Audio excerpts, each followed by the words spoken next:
Welcome. I'm Bruce Munro.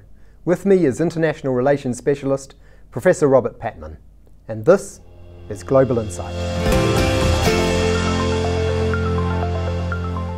The UK's Brexit plans continue to lurch from crisis to crisis. The latest is a failed no-confidence vote in Theresa May's Conservative government. Thanks, Robert, for coming in at short notice. Thanks, Bruce. It's a pleasure. How did the government manage to lose the Brexit vote so overwhelmingly and still hold on in the confidence vote? Well, I think the May government anticipated it would lose the vote. It postponed it for a month. Remember, this was a vote which was supposed to be held in December. It was held over in the hope that the government could win more support, but it faced a coalition of opposition, both in the Tory party and in the opposition Labour Party, as well as the Liberal Democrats. Who were the opponents? Well, there's a group called the No Dealers, who are largely formed from the European Research Group. They do not want a deal with the EU. They think that Britain should just unilaterally leave on the 29th of March 2019. There are some soft Brexiteers who didn't like the terms of the deal May was offering. They felt it was basically Britain would become a rule taker rather than a rule maker. And there was the Labour opposition group led by Jeremy Corbyn, which is not opposed to Brexit per se, but didn't like this particular deal on offer. So you had quite a formidable array of groups opposing this, and more than 118 members of Mrs May's own party voted against this. This was a catastrophic defeat for the government. What's the next step for Theresa May, and what's the implication for that March 29 deadline by which time the UK is supposed to leave the EU, whether or not it has a divorce agreement? Well, the next step or steps, there's Plan B, and under parliamentary procedure, Mrs May has to come up with Plan B by Monday. We know that she's begun talks already with senior figures in opposition parties, although that we have to qualify this sort of opening to the opposition parties, because apparently Mrs May is not going to abandon any of the so-called red lines of her deal. For example, she wants Britain not to be part of the customs union. She wants Britain to have the capacity to trade independently. So I think it's going to be a select group of opposition politicians. For example, we know that Mrs May is speaking to Nicola Sturgeon, the SNP leader in Scotland. It's not expected that these talks will go anywhere. It looks like Mrs May is basically seeking to fine-tune the existing agreement through these talks, getting more consent for what she's already got. That's not going to work. So there's two other steps. Of course, what she could do, which she won't do, is revoke Article 50. It's quite within the power of the British government to legally revoke Article 50 and say we're not going to do this anymore. Another possibility, particularly if Parliament continues to wrest control from the executive in the UK, which is beginning to become a pattern now, is for members of parties and there's a number of cross-party discussions going on.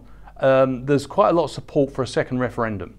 So if Parliament remains deadlocked, if Mrs May's attempt to put together another deal doesn't work, and the government remains reluctant to revoke Article 50, which of course I think it will be, then I think pressure will build up for a second referendum. And there are some members of Mrs May's cabinet, such as Amber Rudd, which says Amber Rudd says, for example, she's not in principle opposed to a second referendum if there is no way out of the current crisis. In our previous Brexit interview, you said the problem is Brexit itself, that the original Brexit referendum was marred by clear breaches of law, and that these illegalities needed to be investigated. Your comments garnered huge interest. That interview has been viewed more than 500,000 times. I think we need to dig into those comments a bit deeper. So firstly, why does the Brexit referendum need to be investigated?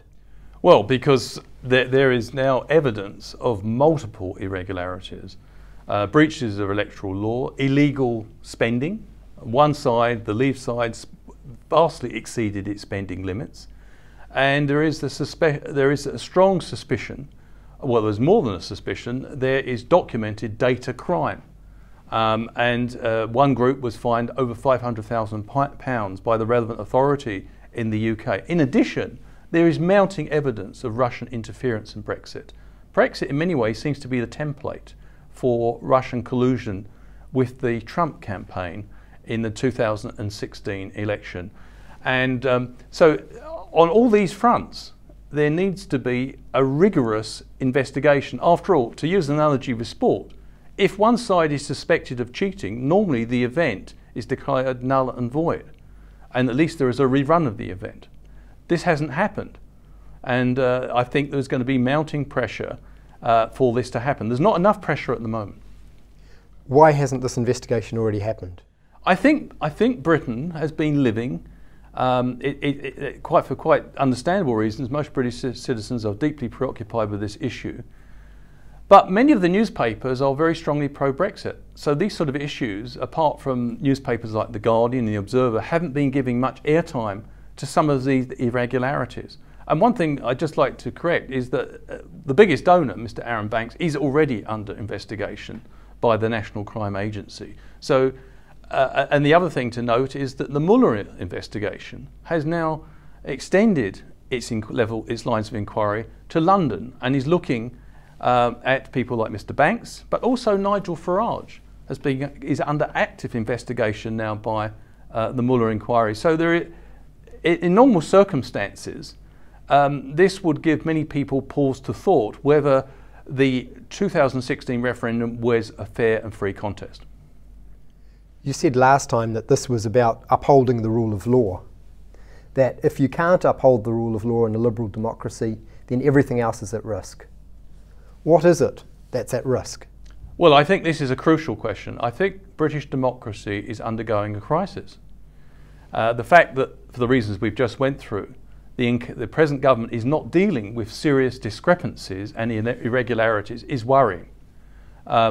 And it seems to me that once the rule of law, the independent application of law, is eroded for political, partisan reasons, then you're paving the way to authoritarian rule. So in other words, the failure to apply the law rigorously in light of the evidence presented about the 2016 referendum opens the door to dumbing down of democracy in Britain and possibly encouraging authoritarian forces. And recently, we've seen some really unsavoury episodes in Britain. We saw, for example, a Conservative MP, Anna Soubry, publicly abused by so-called protesters who were accusing her of being a Nazi.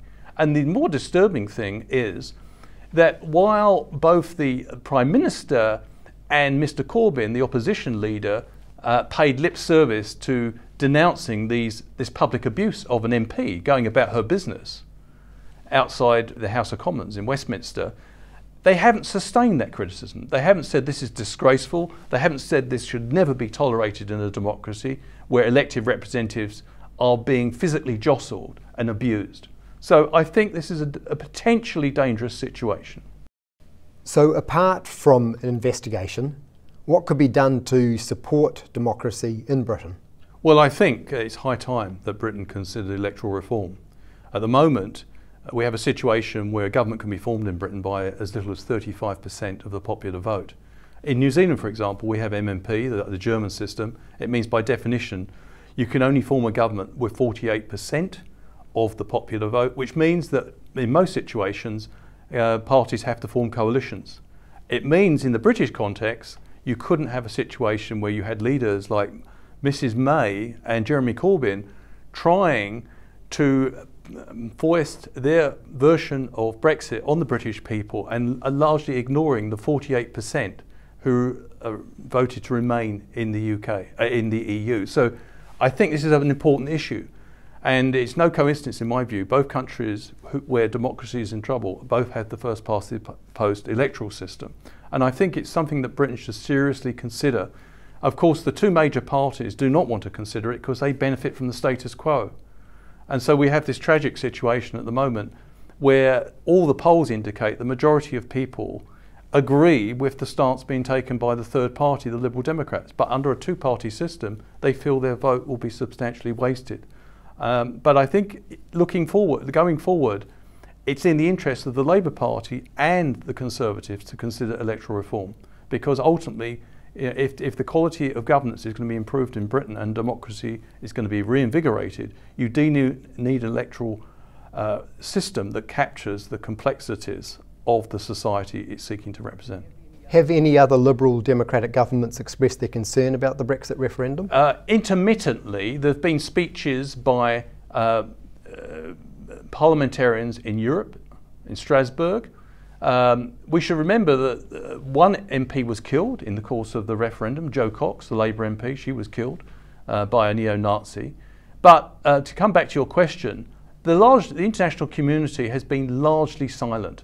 The old maxim about not interfering in the domestic affairs of another country still holds very large. But I think, Bruce, in light of what's happening in Britain, and Britain is undergoing a major political crisis, I think its democracy is under strain, I think it's incumbent on countries like New Zealand, Canada, other members of the EU, Australia, traditional friends of Britain, to speak out. To use an analogy, if one of us sees one of our friends in trouble or taking actions which is tantamount to self-harm, you usually speak out, not to annoy them, but to protect their interests, to alert them they're doing things which need some investigation.